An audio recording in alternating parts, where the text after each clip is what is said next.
Paul writes a letter to Philemon. This is Dr. Amy Anderson from the Biblical Literacy Project, and I am going to do a short little video here today on the letter to Philemon. I would strongly suggest that you first of all go to the video on the YouTube channel, which is called something like the Prison Epistles Overview and Colossians, because I set the foundation there for things I will say in this letter that I won't be expanding in detail. So you'll want to look at that first. All right, so we have this little letter and a couple of things to ask. For example, here this little tiny letter is after Timothy and Titus, listed there. And you'll know already from the Colossians video and from things I say in the next few minutes that Philemon and Colossians belong together, and Ephesians is also part of the mix. So this letter is placed rather sadly in a all by itself, isolated at the end of Paul's letters. This happened because when they put the letters of Paul into an order, they didn't put them chronological and they didn't group them as these three letters ought to be grouped. Instead, they put them in order of length. So it goes from Romans down to 2 Thessalonians, longest letter to shortest letter. And then it starts over again at 1 Timothy, because now we're grouping letters that were sent to individuals. So letters to churches, longest to shortest. Letters to individuals, longest to shortest. This is Paul's absolutely shortest letter, and it is very personal. Paul is in prison, and he has met someone in prison, as we looked at already under the introduction to Colossians. He's met a man named Epaphras while he's in prison. And Epaphras is a leader, if not the leader, of the church in Colossae. Well, he also meets someone else in prison, and that is an escaped slave who is owned by Paul's friend Philemon. So apparently, Philemon is in the church in Colossae, and he's also, therefore, known to Epaphras. How Paul knows him, we don't know, but definitely they seem to be known to each other. And Paul's going to name a couple of other people in the church in Colossae who he also knows. So Onesimus is being returned to his master. But in the meantime, probably because of meeting Paul and Epaphras, Onesimus has received the good news of Jesus as the Messiah and the Son of God, and he has been discipled by Paul, and now he's returning to his master. Paul and Timothy, who's also part of this picture, decide to write a letter to Philemon, urging him to give Onesimus a good reception. And we'll see that in verses 10 through 18, which I will read for you now. You'll probably want to have a look at it yourself. I'm kind of jumping into the middle of one paragraph and leaving in the middle of another one, but these are the verses that kind of tell what's going on here. I appeal to you for my son Onesimus, who became my son while I was in chains. Formerly he was useless to you, but now he has become useful both to you and to me. I'm sending him, who is my very heart, back to you.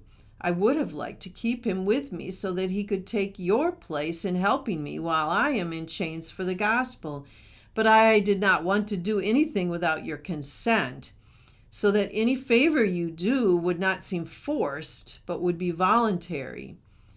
Perhaps the reason he was separated from you for a little while was that you might have him back forever, no longer as a slave, but better than a slave, as a dear brother.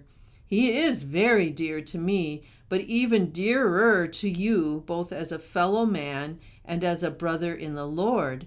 So, if you consider me a partner, welcome him as you would welcome me. And if he has done you any wrong, or owes you anything, charge it to me. Paul then promises that he'll pay anything back. He writes it in his own hand and so on. So the good reception, Paul never says in this letter, I want you to set Onesimus free, give him his freedom. But he sure comes close to saying that. He says, treat him as you would treat me. Right? So this is a very clear message to Philemon on how he ought to treat his slave. Now, at the same time, Epaphras has been telling Paul about his own church. So Paul takes the opportunity to write the letters to Colossae, probably at Epaphras' urging, because there's a heresy there and they need to straighten that out.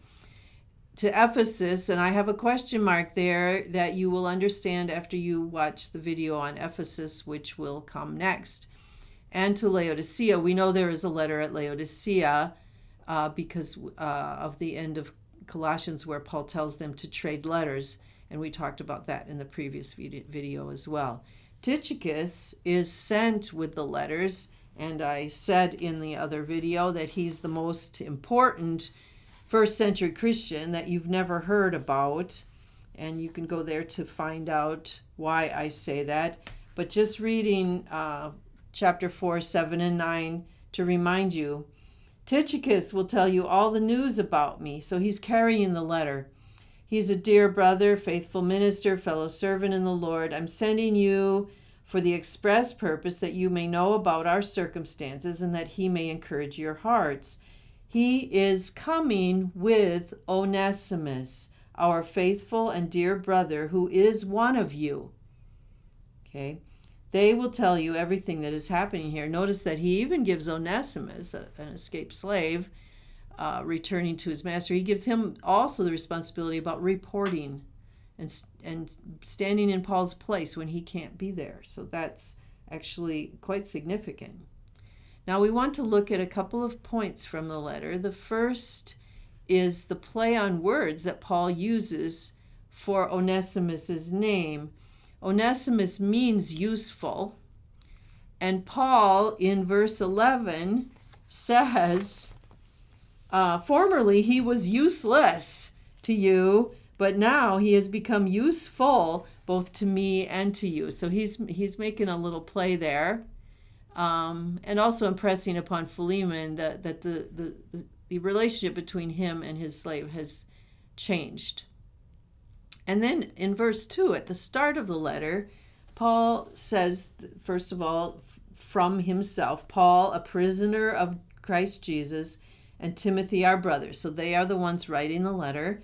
And then he says, to Philemon, our dear friend and fellow worker, and also to Apphia, our sister, and Archippus, our fellow soldier, and to the church that meets in your home.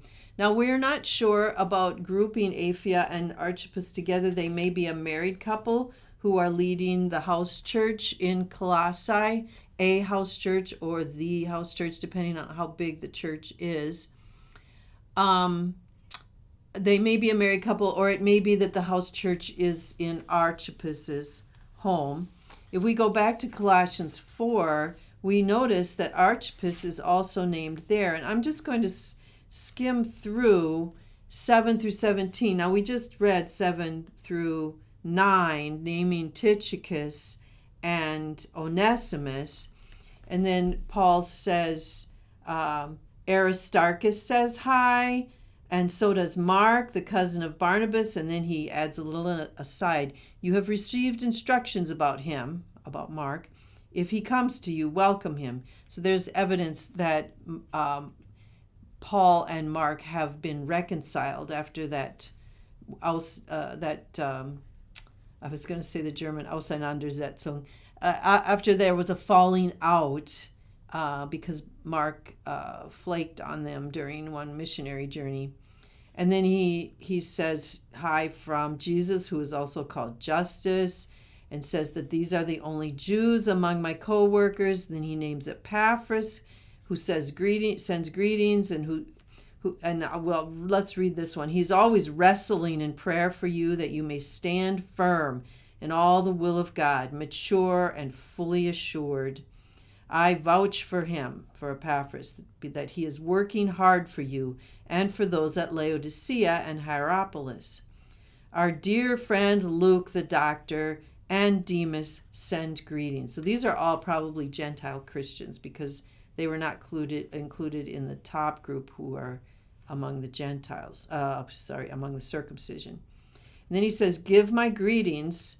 So now he's sending greetings to the brothers and sisters at Laodicea and to Nympha and the church in her house. This is probably saying that Nympha is leading a house church in Laodicea. That's the natural reading of it.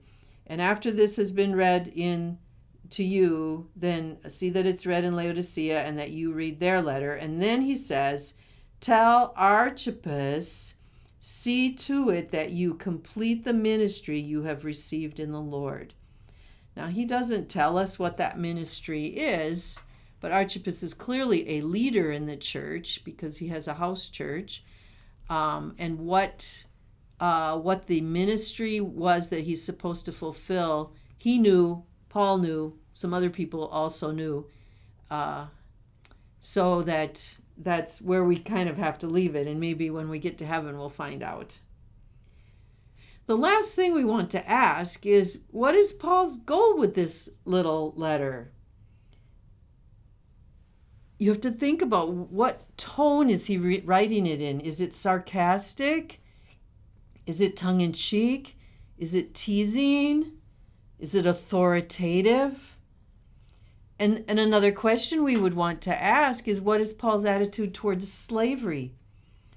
Is he, in his mind, saying, set Onesimus free to Philemon? Now, setting a slave free is not always such a simple thing because the slave still needs to have a way to earn his living, and that usually manumission, when a slave was set free, still meant that he would remain dependent on his former master. Could be that that's what Paul's saying there.